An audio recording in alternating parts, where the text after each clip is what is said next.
yeah. You're still trying to define what does beauty mean. This life got you so uncertain, yeah. How can I get you to understand? You light a soul at a glance. You know I'll give you the world, yeah. So in the morning, take a chance. Life's a song, do your dance. I'll help you practice your twirls. I love my baby girl, yeah. Go to sleep, I do. Go to sleep, just knowing your dream. You're almost home, you're never alone. I'm here through the night. Yeah, you see, oh, can count on me. And when you do, you'll see a beauty inside. Till then, a lullaby, lullaby, lullaby, yeah. Till you smile so bright you light the sky. Oh, oh, oh, oh, oh. As the Sandman sings this lullaby. Little children don't say a word.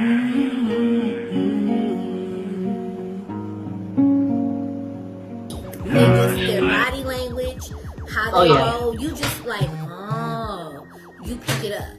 I have to remember, like, there's other people watching me, and I don't know their struggles. I don't know the suffering they've been through. Exactly.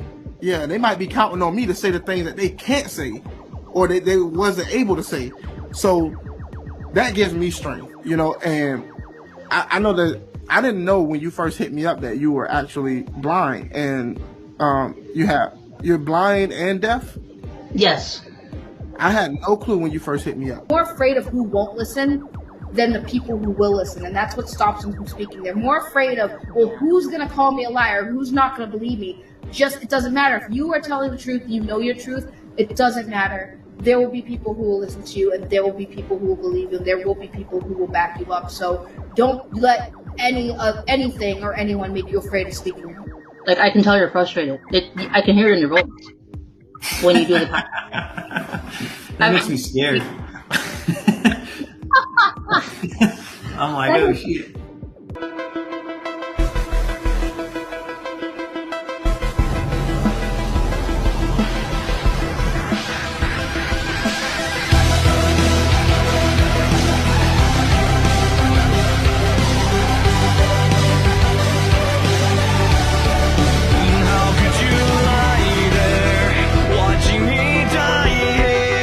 Watching me give up on everything we were.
again. Be with me tonight, and I couldn't turn it down. Like a moth to a flame, drawing her more closer than I can take. Crying my name, crying it like you care.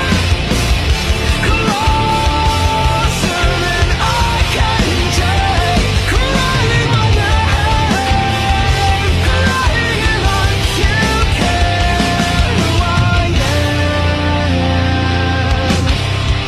A sinking feeling again. I'm so ashamed. Stop thinking you won't be blamed.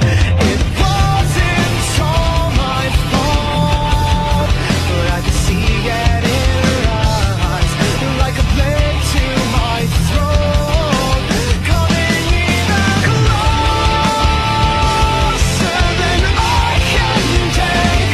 Crying my name, crying it like you care. Closer than I can take. Crying my name, crying it like you care. Who I am. Back to my old ways tonight. This has gone too far. I feel now that you need to go. Calling me again. You have pushed too hard. I know now that you need to go. Closer than I can take. Crying my name, crying it like you know. Closer than I can take. Crying my name, crying it like you care. Closer than I can take. Crying my name, crying it like you care.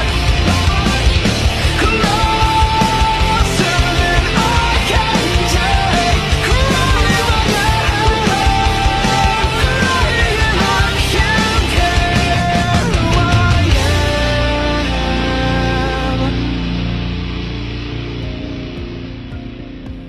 If you are new here and you are easily offended, you consented to that. I do not baby people, I do not coddle. I am very straightforward and to the point, so therefore I will not sugarcoat things.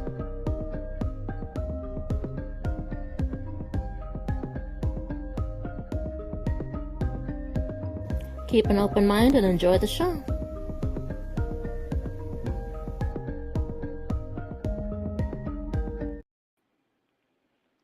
Hello all.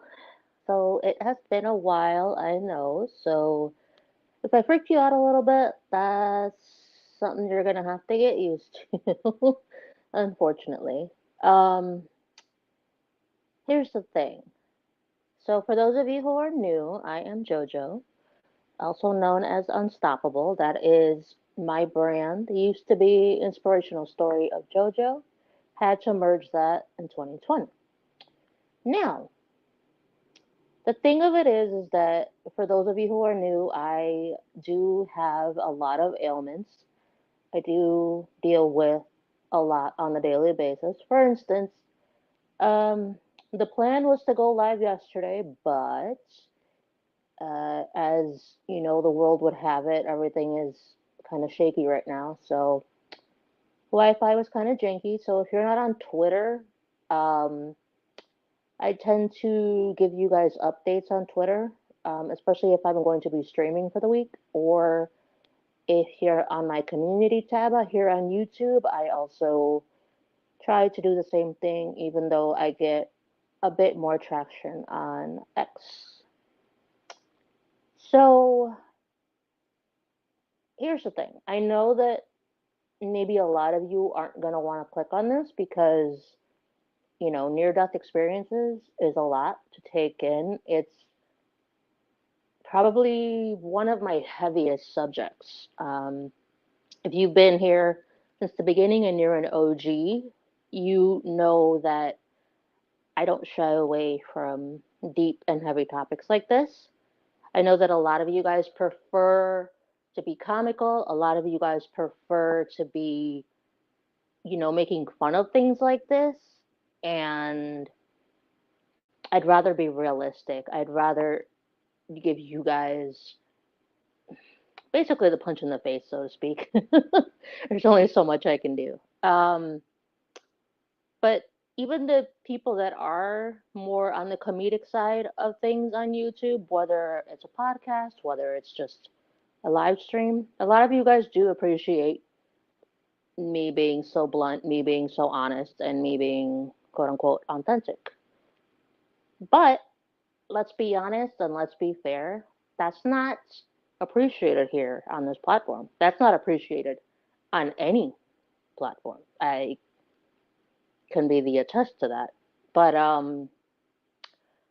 want to kind of give you guys a bit of a discussion before I get into my experience. I will be making playlists here on YouTube, and if you guys want to go backwards, you can. If you don't want to go back into the time machine, that's okay.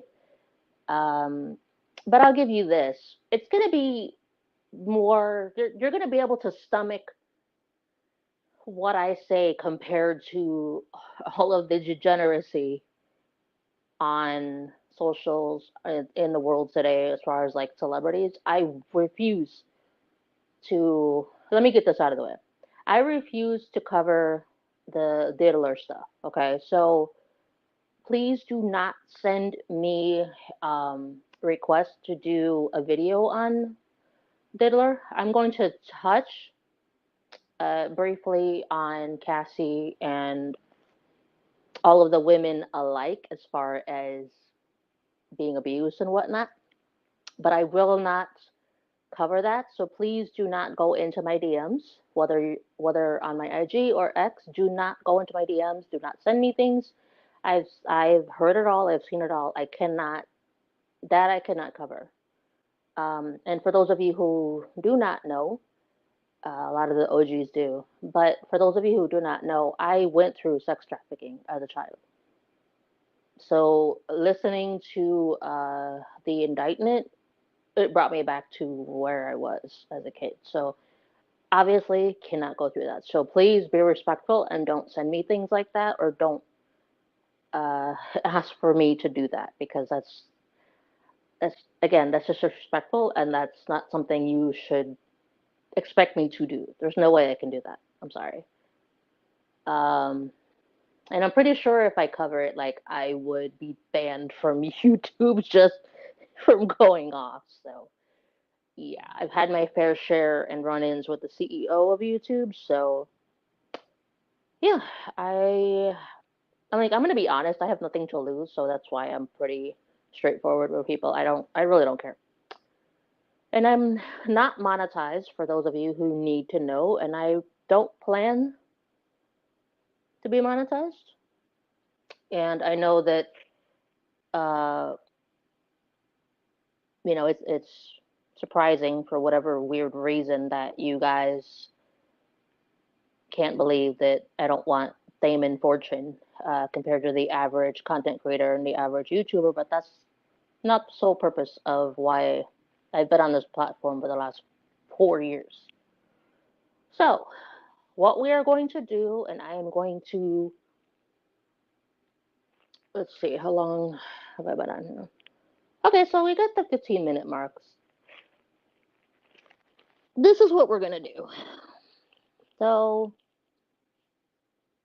before I get into it, you guys will get this before I do any heavy topic. This way, you guys have an idea of what I'm going to start. Now a warning.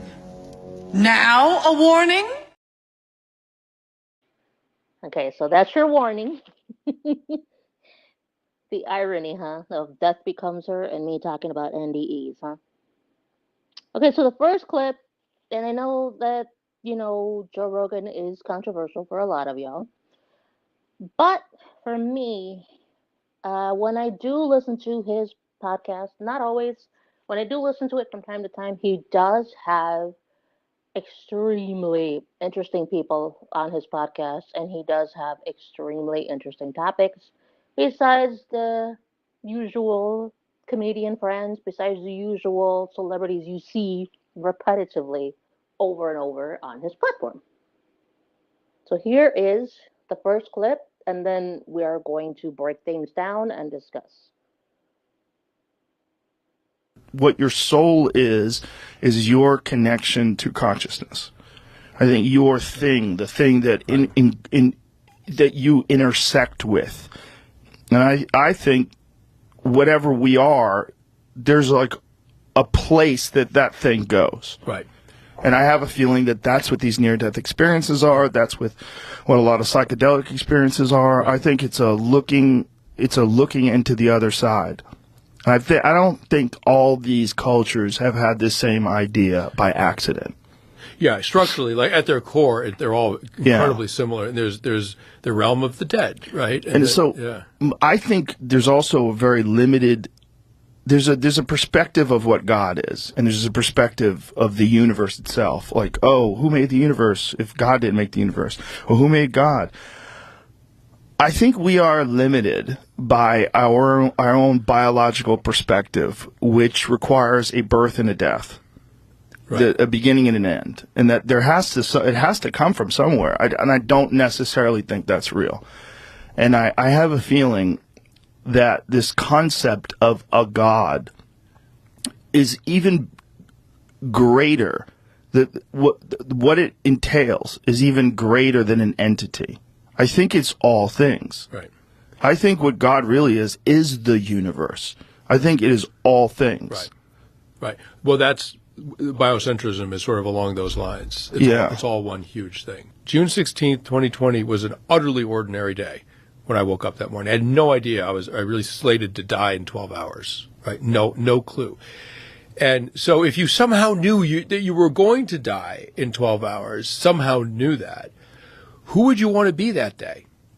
Right. Right? I'm guessing you wouldn't be scrolling through Instagram. I'm guessing you wouldn't be wasting your time hating on people that pissed you off. I'm guessing you'd be just holding your loved ones close and just being amazed at how beautiful a tree is, or I don't know what, right? Like it's almost a religious vision of what existence is, right? I think it would inspire that. And so my question is, like, you don't know that today isn't your last day, so who do you want to be today? Right? Because you never know. So who do you want to be in the world? And hopefully day after day, you're that person, and then you don't have to die at the end. Like, what a beautiful way to live. And so it sort of changed me in that. A guy raised his hand at one talk, and he was quite incensed, and that I still said I was an atheist, right? And he said, he came right at me, right? And, atheists I don't care if someone's a believer. Like, why would I care in what you believe? But often believers are quite upset that you're an atheist, which is this bizarre quirk of the psychology that I don't understand. But at any rate, he raised his hand and he said, you're only alive because of God's grace. And you have to be thankful. You have to find Jesus, and you have to be thankful to God for saving you, because it was only his grace that saved you. And I said, you know what? I flatlined, right? I did like what I do with upset people. Like, I didn't get emotional. I went to 0 Kelvin. I said, you know what? My problem with that is, why me? Like, why me and not Tim? Tim Hetherington was my buddy out at Restrepo, the guy I made the movie Restrepo with, who was killed in combat in Libya. He died like I did. He bled out, except he bled out not from an aneurysm, but from a shrapnel wound in his groin, right? So why me and not Tim? Right? And for that matter, why me and not a 9-year-old with cancer? Like, and what you're saying is, unless you can answer that question, which I don't think you can, what you're saying is that there's actually a kind of random lottery for God's grace. And if that's the way he runs things, I don't want anything to do with him, because that's cruel. Okay, so for the first clip, I wanted to give you guys a sense of this because I feel like Joe Rogan goes back and forth. If you listened to his podcast and paid attention, he does go back and forth between, and I think he does pander to the celebrity or the um, figure that he's talking to, because in some instances he'll say he believes in God, and then in other instances he fights it. And I don't know if that's just him not really wanting to put his beliefs out there and he's putting on a show for you guys, but that's just my take that he goes that's the reason he goes back and forth. It's not that he's battling what he believes in. I think he just panders to put on a show so that he's not showing his true colors. And a lot of people do that. A lot of people would prefer for you to not know, so they would make it a spectacle for you to try to think, hey, why does this dude go back and forth between what he believes in? Now, I think it's interesting that Sebastian Younger went through a near-death experience, and those, like the people around him, told him, "You need to be grateful, and you need to thank God because He's the reason you're still alive." And in the next clip, he will discuss further why he feels like he's more of an atheist, and this might be the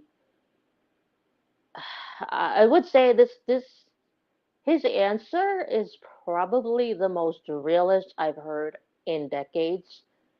And I've met a lot of atheists in my lifetime. I've met people, let's see, that are Luciferian. I've met people that are Satanists, like Satanists, and people that are part of the occult. I've met people from all types of religions. Um, I've met people. I've even gone, like, I remember in my 20s, I even, just to see how people live and just to have that experience of being open to other ways of living and other ways of life. I've gone through different churches just to, just to basically observe and see how they're able, like, look at it through a psychoanalytical lens and try to figure out like what makes a person want to be Mormon, what makes a person uh, not want to join a religion, what makes a person have PTSD when it comes to religion. There's so many different aspects of this, and I think because of my upbringing and because of what I went through, um, I just preferred not to judge people. And I preferred, even though I get that myself, I even though I don't do it to other people, I do get it back. Where, I mean, just recently I've had men that are they say that they're Christian and then want to judge me or go off on me for the smallest things. And these are people that I've met like through Instagram. And that's part of my job, is to meet and speak with a bunch of people just to see if they want to be like, see if they reach out to me and they basically tell me either way whether they want to be a potential client or they just want to talk. And even though I get judged, I prefer not to do it to them because,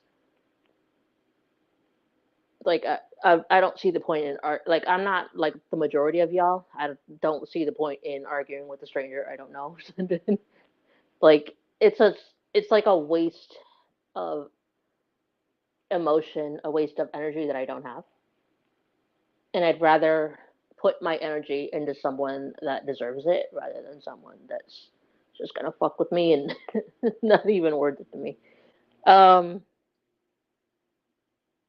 but yeah, I just like, I think like Joe Rogan, like he picks certain people just for this interesting factor. I mean, most people that go through an NDE, from my experience to people that I've talked to, are religious. Even though I'm not religious, I'm still what's considered a believer. If you guys need a label, I mean, I know a lot of you need labels that badly. But I do have a very, very, very strong relationship with God, and having endured what I've endured, and still having what little eyesight I have left, still having what little hearing I have left, still being able to go out and be active in the community, like, for me, and like, if you guys can judge if all you want, but for me, I have to give that to God. I have to give that to my faith. Um, so for me, it's different. And what's interesting is, growing up, I was angry at God for the longest because, like, having to endure sex trafficking alone, having dealt with all of these uh, ailments and these debilitating disabilities later on in life as an adult, I didn't know that, like, as a kid, I didn't know that growing up as an adult, like, it was just going to get worse and worse and worse. So I guess you could say for me, like, it's, I was angry for the longest. I didn't understand it. It took me being in recovery to understand what I was put on this earth for. And some people do get there and they figure out kind of the glimpse of the blueprint of what either whatever you believe in, either the universe, either God, either you worship Satan himself. Some people do get there, and you get the blueprint. You don't get the full reason why, because we don't know until we're gone. Only those people can attest to it, and the irony is they can't talk to us in the afterlife. So that's why I say that, is because we won't know until we're gone. And I would say the majority of people don't believe in God. There was a study done, I want to say in 2020. I wish I should have looked that up. I'm gonna see if I can try to find that again. But there was a study done in 2020, and the question was, do you believe in God? And it was 98% of these people. I believe they interviewed like 1,000 people. But here's the kicker: the 99% of people that said that they believed in God wasn't the God of the Holy Bible. It was their own God that they believed in. So they should have just said that 99% of people don't believe in God Almighty himself. I don't understand why they couldn't just say that. I don't know if they just didn't want to offend those that believe in God Almighty. But it was an interesting spin on it.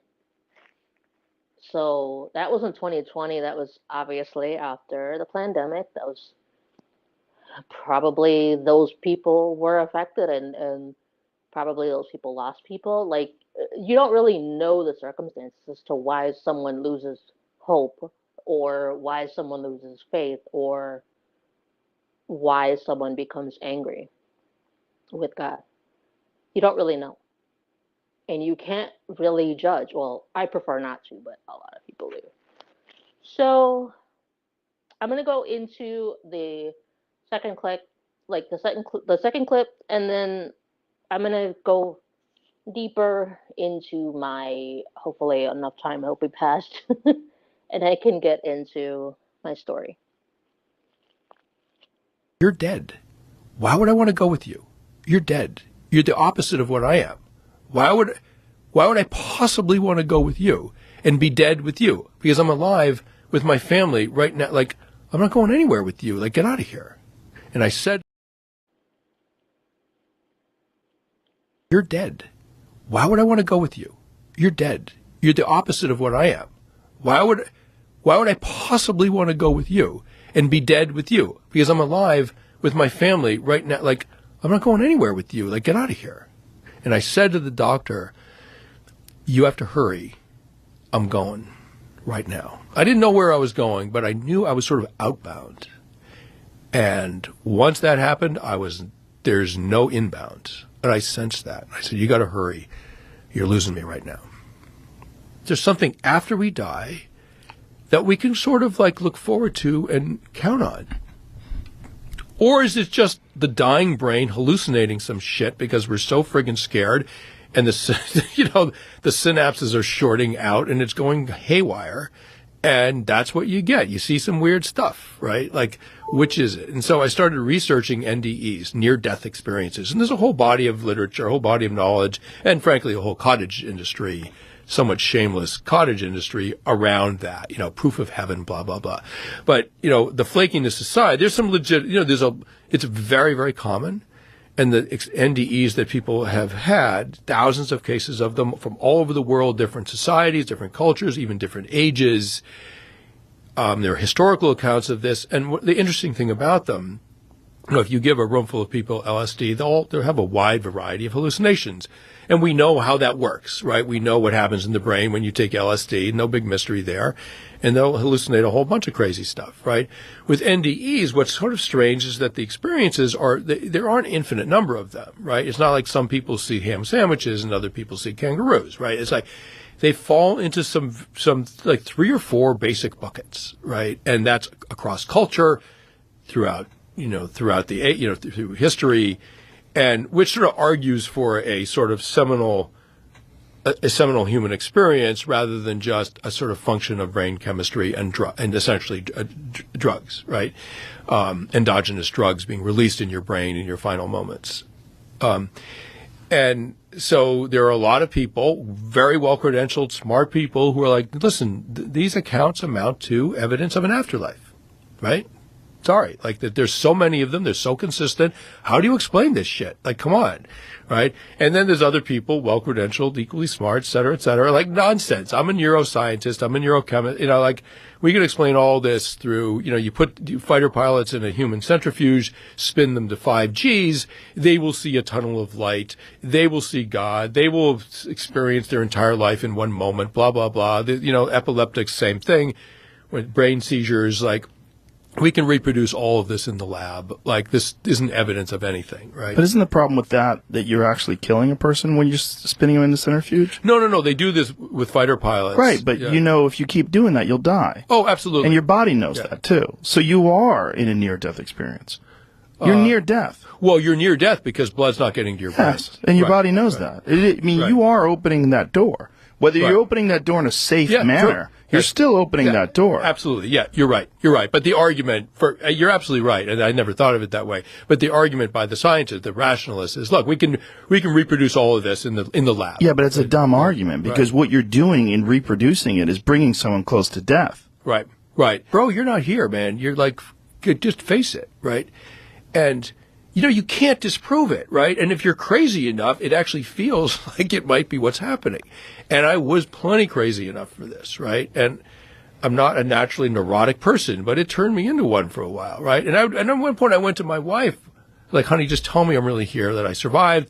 We're here, we're good. Like, just tell me. She said, of course you're here. You survived, et cetera, et cetera. But my mind was like, that's exactly what a hallucination would tell you, right? And, I was inching towards madness, right? And so finally, long story, just to sort of finally answer your question. Where I landed, I'm reading the NDE stuff, and the sort of like the scaredy cat in me is like, oh wow, that's pretty convincing. Like maybe there is an afterlife. Maybe we don't have to be worried. Like, wow, how pleasant. Right? How pleasant to think like that there's something to go on to, right? Nothing to be scared of.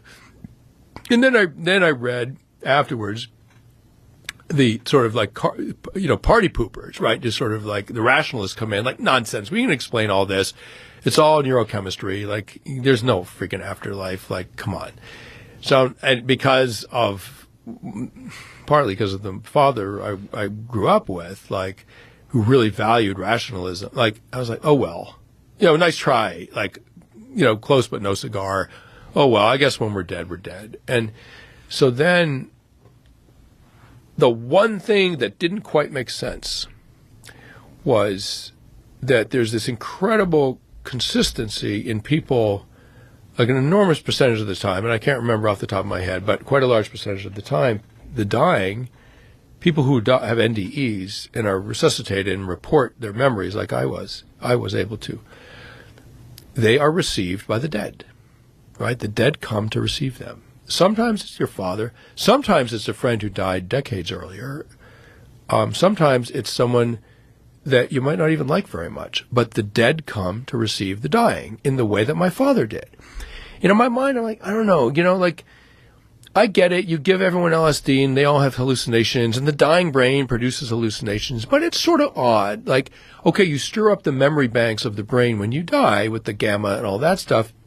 So, all right, so suddenly I'm 5 years old and we're playing by the swimming pool. And now suddenly I'm camping with my buddy at 12. And so, yeah, there's a whole array of memories. That's different than dad showing up. Like dad showing up saying, come with me into the afterlife. That's not exactly memory recall, right? That's something else, right? So, and then I started talking to hospice nurses, and, it's super common experience. Older people dying of cancer in their last days and hours, what are they doing? They're having conversations with people in the room that no one else can see. They're having conversations with the dead who are clearly there to take them. Like, it's okay, come with me. It happened to my mother. She suddenly scowled. In her last hours, she scowled and looked up at the coroner and said, what's he doing here? And she had a terrible relationship with her brother who had died in his 50s, like decades earlier, right? And I just guessed. I was like, Mom, that's Uncle George, and he's come a very long way to see you, and you have to be nice to him. And she frowned, and she said, we'll see about that. It continues into the afterlife, right? Oh, my God. It's not over when you die, right? It goes on, right? There's a sequel to this. Wow. Okay, so I didn't clip the portion of what he goes into. I didn't want to get too far into it, and I didn't want to get clipped. So that's why it's preferably the audio version, because they don't seem to clip. Basically, they don't seem to claim you when we do an audio version when it comes to podcasts or when it comes to like the bigger celebrities. And I've been doing this for 4 years, so I don't know what I'm doing. But from what I remember, he basically made the basis that he prefers to be an atheist because, and I just find it so interesting. He prefers to be an atheist, or he prefers to call himself an atheist, because you don't go out and find God. God finds you. And he's not wrong at all in his statement, because God knows who his kids are. Satan knows who his followers are, if you guys catch my drift. And if you're in between, then that's where you're at. Meaning you don't believe in anything. Or you don't know what to believe, right? And then we have this, especially, I would say, like, in the last 3 years, listening to content and trying to take everything in, between the fear mongering of World War III People have been predicting it for the last 3 years now. Still hasn't come yet. And people are going back and forth because they're saying that it's not going to be, people are expecting a physical war, and it's really a digital war. Um, Meaning no grid, no Wi-Fi. For us, especially if you live in the city, like if your electricity is run by, it's digital. So in my state, in like the bigger cities, everything is digital. So all the city has to do is push a button, and everybody's either turns on or off. That's kind of how it is now. Whether it's gas, whether it's electric, even cars. If you have the OnStar feature on your car, let's say, for instance, you're running from the cops. Just a scenario, and they can they can just call the OnStar people, and they can just push a button, and your car stops. That's just an example. I mean, there's so many different ways that a lot of things are being controlled, and I think the fact that a lot of things are being controlled by the government, that's where this fear mongering is coming from. Like, people are just. But what I don't understand about these people is that if you're pushing that, you're anti-government, and the people aren't listening, like the people opposite of you aren't listening, why waste your time? But that's just me. And the fact that he was just so open about it, because Joe Rogan was pushing back in the sense that he was just like, are you atheist though? Because a lot of people say that, but really they're agnostic. And then when he said that statement, he was just like taken aback because he had never experienced anyone. Not that Sebastian was stubborn. It was just more so he truly believes that there is no God. That's just truly all it comes down to. And for scientists to basically experiment on a human being the way that he was talking about, and if you missed it, just go back and listen to that clip. Uh, that's been going on. Like, that's not new as far as like them experimenting on dead bodies, them experimenting using military individuals, unfortunately, when they pass away. Our tax dollars go to a lot of things that are unnecessary. I can't get into that, obviously, but I mean, a lot of this stuff isn't new. For some reason, it's just exacerbated within the last 3 years. I don't understand it. Um, Trying to think if there's anything else I wanted to touch on with him, because I can't really touch on the other stuff until I get into my story, because then it's just not gonna make sense. But him telling about his mom, that's pretty hilarious. I'm pretty sure a lot of family members that we know of would feel the same way, especially if there's like bad blood within the family. So yeah, like that's pretty funny. So anywho, I haven't done a story, like I haven't done this series in so long. I I mean, I guess I could look it up, but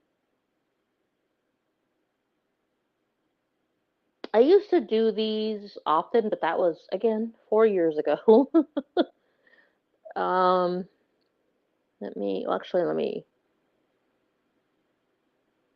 go into this.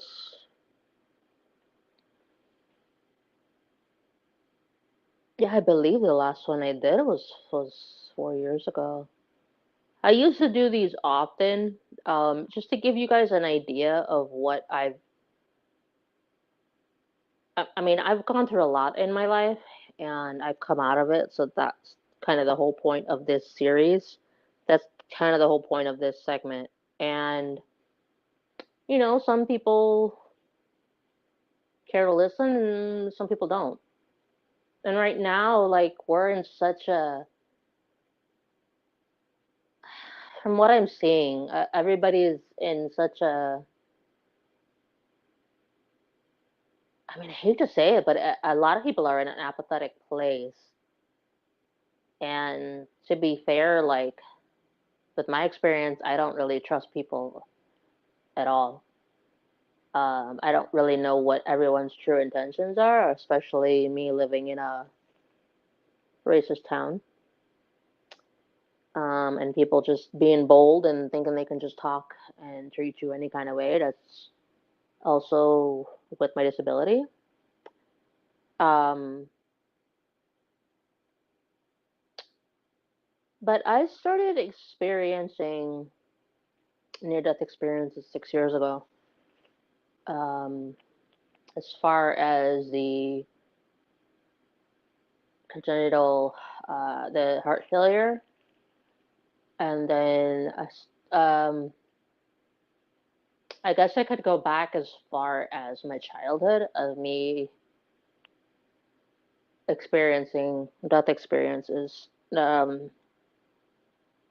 would have to say that it started. I'm trying to think. I'm trying to think as far as back as I can go. Um, as far as near death experiences, I know I had one when I was 17. I had overdosed, and I'm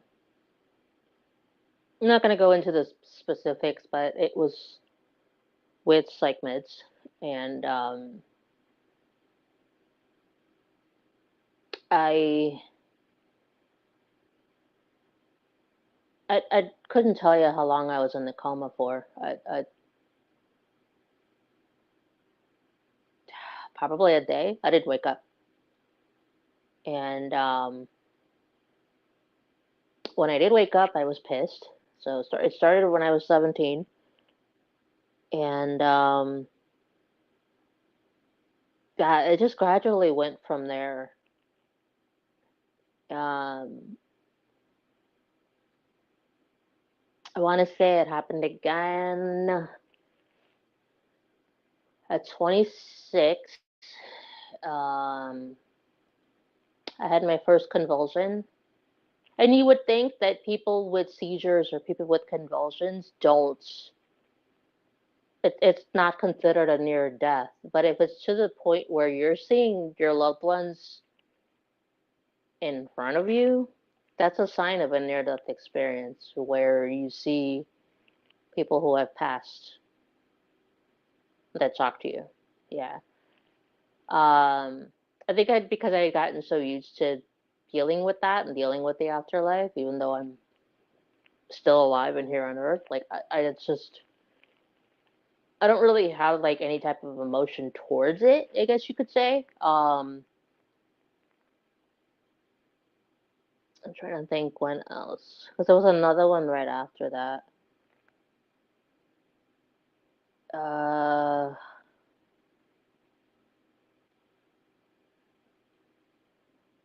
you know what? Yeah, it was right after because the week. It was like that. That was like such a crazy year, to be honest with you. But the week after, and it was ironically enough, it was in September. And this was 2014, mind you. But I basically I had surgery the week after, and it was gallbladder surgery, and they couldn't, for whatever reason, they couldn't get it out. Um, so the surgery took longer than they expected, and I ended up dying on the table because the surgeon didn't realize that I wasn't supposed to have that much anesthesia. So because of my condition, I flatline automatically with the condition that I have. and the surgeon felt really bad. So yeah, I died on the table and they had to bring me back to life. So that was an ultimate, near-death experience. Hurt like hell coming back though, because they put those electrodes on your chest and that shit hurts like a motherfucker. um, yeah, they wanted me to stay in the hospital for like 2 weeks, but I ended up getting out in like 3 days, um, for other reasons. And I mean, again, I know it's messed up, but I'm just going in chronological order. But I overdosed again that Christmas, so that's why if you guys ever notice, on my channel, I do celebrate that anniversary, and that is coming up of 10 years of being clean and sober. Um, Sober 9 years actually, and be 10 years clean. But yeah, it was a messed up year, and that was my final. That was just like my wake up call. Like you got to get your shit together. I do talk about that experience with, and again, I will put that in the playlist. But I do talk about that experience. Christmas Day. Well, it was Christmas Eve, and I was in the hospital on Christmas Day. So I'd say they've been off and on as far as the heart failures in the last 6 years, and you would think that it's not, it wouldn't be brought on by stress, but for me it is, and it kind of scares the shit out of the doctors that I have, because to them it's like you can't stress yourself out, but in this day and age, and as a human being, how do you not stress out? Like, I would really, really like, if anybody is listening and you can answer me that question, like how do you not stress out? Like I mean, for a doctor to ask you to do that, and dealing with going blind, going deaf, having Ehlers-Danlos syndrome, and then dealing with the complications of that, and then going out and dealing with ignorant motherfucking people, and try not to smack somebody with your cane because they want to try you, you know? Like, I deal with a lot every day, so I've just, I mean, I've even told my doctor recently, like I would say, like in the last month, like it's easy for you to say not to stress out. Like you make 100 grand a year. It's really easy for you to say that, to not stress out. Like that's fucking fresh coming from a doctor. And I'm pretty sure the dude's not perfect, but still, like, yeah. Um, but with these experiences coming back, the best way I can describe it is, you guys know how when you don't charge your computer and it just dies on you? And you guys know how when it takes for, like, you, even when you put the charger in, you plug it back in, and you reboot it, like, you count the minutes as to how long it takes just to come back? That's how your brain feels when you have a near-death experience. You feel like you've been hit by a semi coming out of that. And my friends that know, and my loved ones that know what I deal with, and I tell them that, even though I can hear it in their voice that they panic, they still find a way to tell me, "I'm so glad you're still here. I'm so glad you're like, God's still giving you time," or "I'm just glad that the universe is not taking you yet. Like you're not done yet." I'm sorry. I know I know I probably shouldn't be saying that, but I wanted to tell you that. So I appreciate people who tell me things like that. You know what I mean? Um, But I'm not gonna lie, like the for some reason when I was 17, I didn't get that full effect of it. Probably because I didn't see people that have passed before me. Probably because I didn't I didn't actually like cross over because sometimes too when I have my um heart failures, and I know this is probably going to be scary for y'all, but it's not just seeing people before you, you float up above you. That's a real thing. Like if you guys have ever seen in movies or like a cartoon where the person just knocks out and then their soul comes up and it's you literally float up above you and you're watching everything in front of you, that means you died. So yeah, like that happened to me a lot within the last, I want to say 2 years. Um, but I didn't feel the full effects until I died on the table with my surgery. And again, I was 26 years old. You do become a different person. Um, I feel like, and I know this may sound insane to y'all, but it needs to be said. I feel like that needed to happen. I needed to die to get out of the abusive, and I talk about this on my channel. I needed to die to get out of that abusive relationship. I needed that push to not give a fuck, to not have a filter. I think because people who deal with near-death experiences often, whether they have cancer, whether they're terminal like myself, even though they're not actually dying yet, you're preparing. That's really all it comes down to. You're preparing. Um, and I don't know how long I'm gonna have to deal with it. I don't know. There is no timeline. I've beaten the timeline for so long. But if it wasn't for me becoming so cold to my ex girlfriend, I never would have gotten out of that. I never would have gotten. And I just a firm believer and everything happens for a reason. It's just how I'm wired. It is what it is. But had I not done that, then I never would have gotten out of that. And then a lot of the times I get frustrated and I get like the sicker you are, the more tired you get, and you're just sick and tired of. I mean, I hate to say it, but you get sick and tired of being alive. You're always in pain. There's not much doctors can do. You're just existing sometimes, and you're not living. For me, I prefer to live. I prefer not to let all of these things stop me. I prefer not to let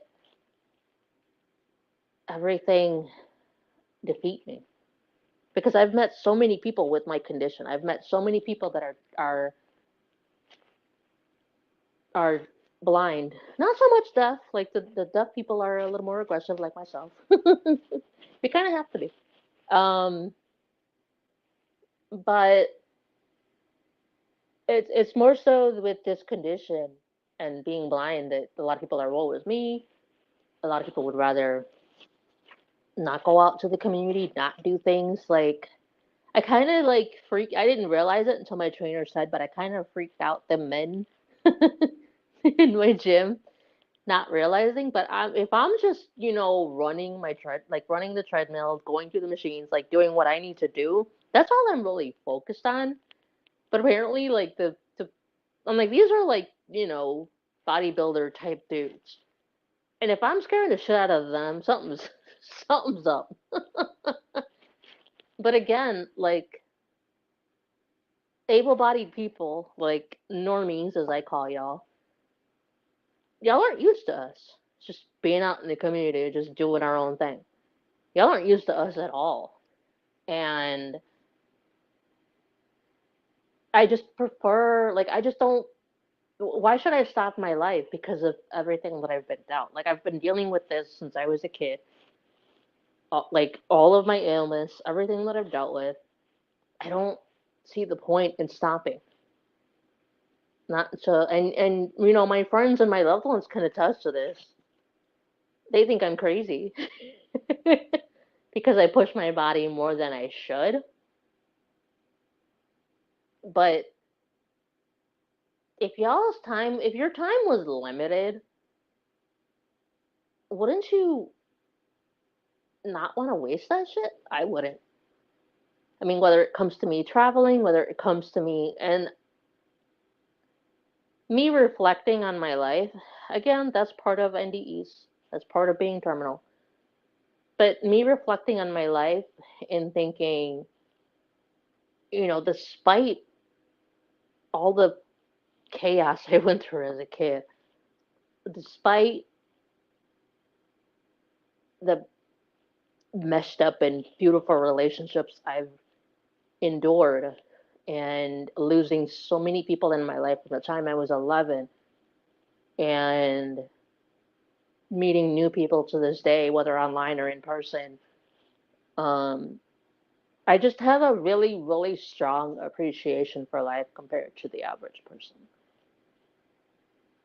I kind of have to be. And I keep telling y'all, like, whether I meet a content creator and I talk to them on like Instagram or X, I keep reminding y'all that I will always have a different perspective. Like, I'm gonna have a different perspective compared to the rest because of what I'm dealing with.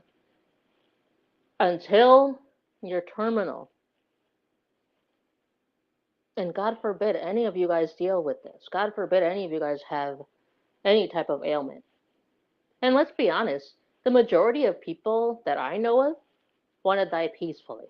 No pain, no pain, no crazy way of dying, no freak accident, no illness, like nothing.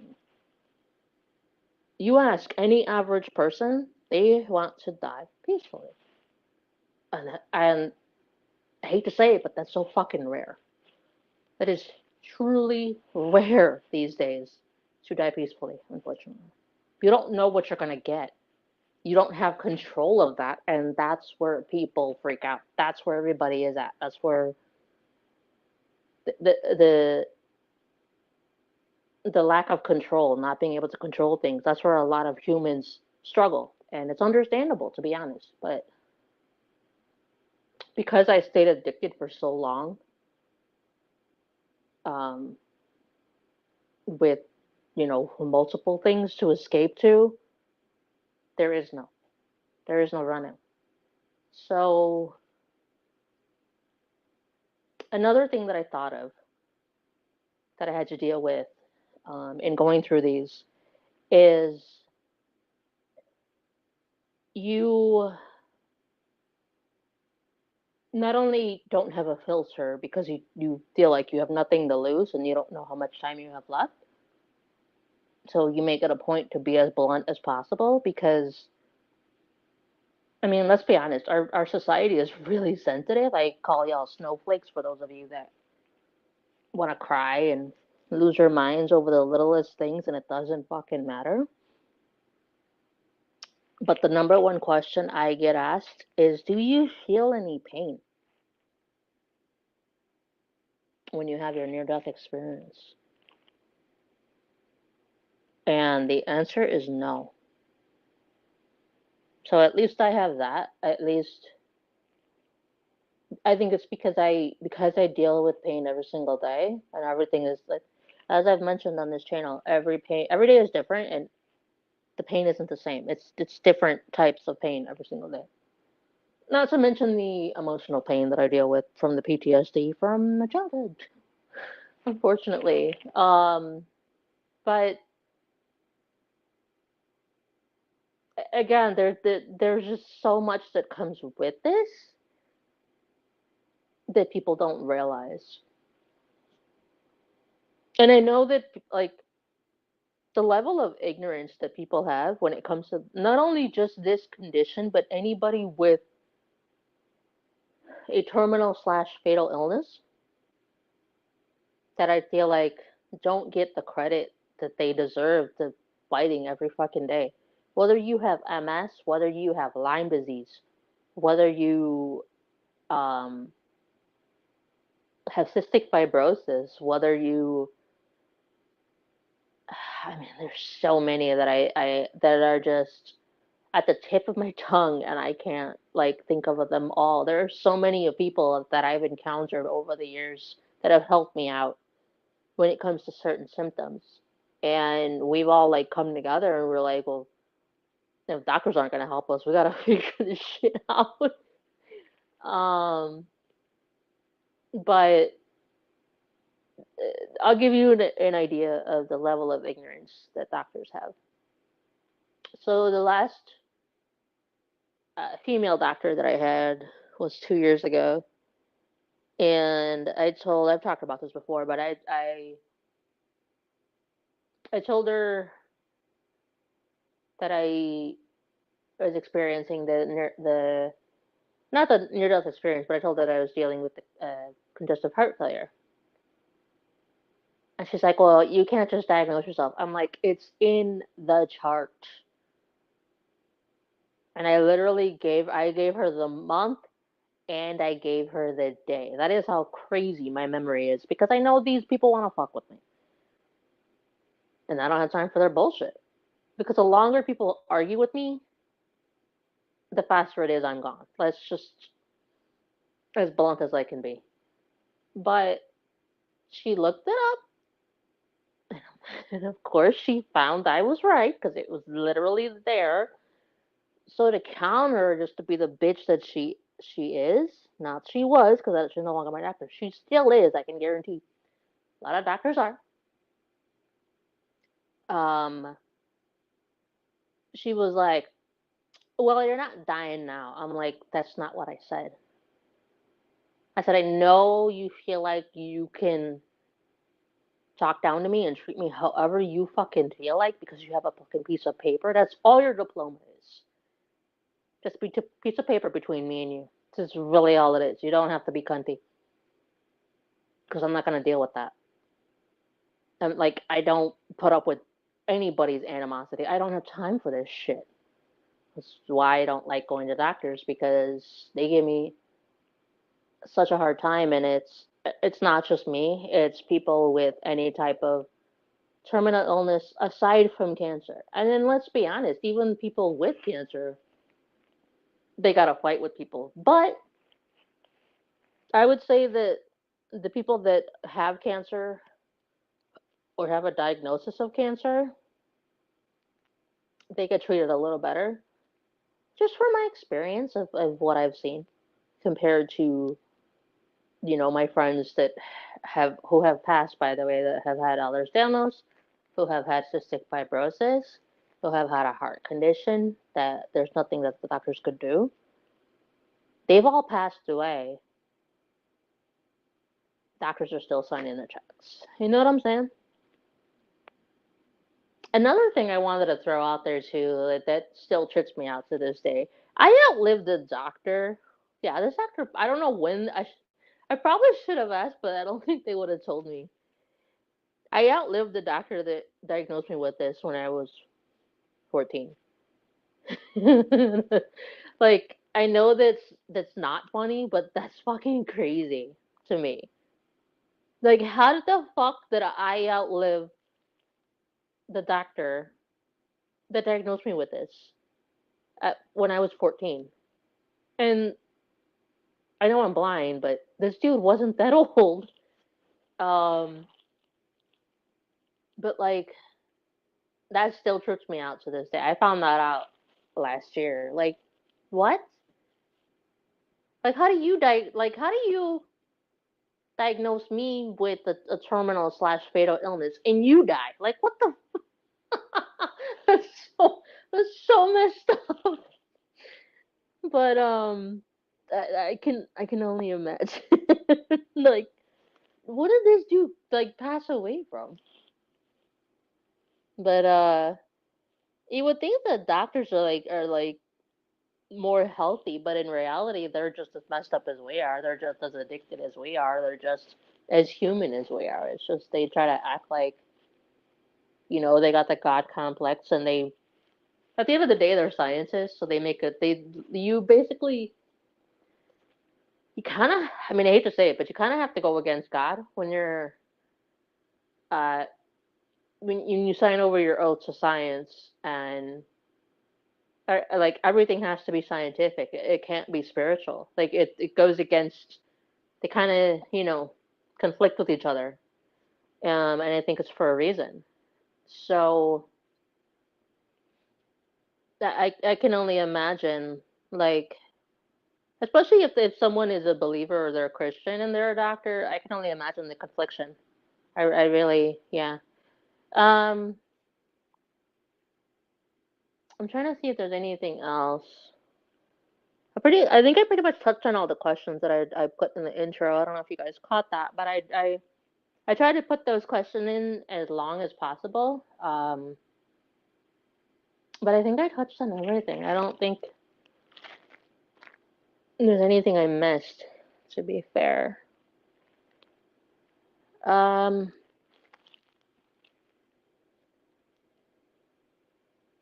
okay, I just want to be sure.